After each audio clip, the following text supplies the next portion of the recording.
susuyuin siya. Wala na akong magandang ginawa.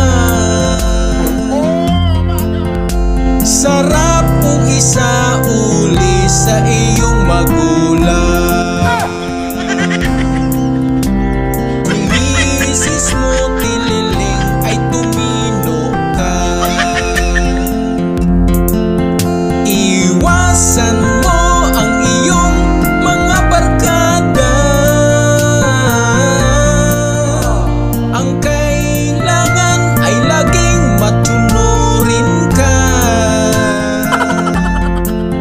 Dahil kung hindi ay may paglalagyan ka.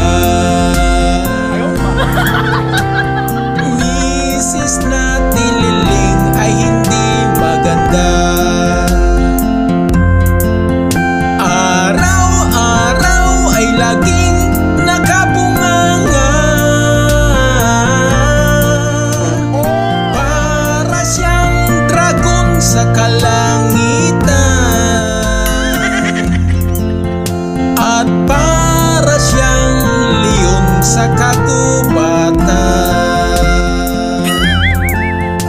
Pero kahit lagi siyang ganyan, siya ay mahal na mahal kung tunay.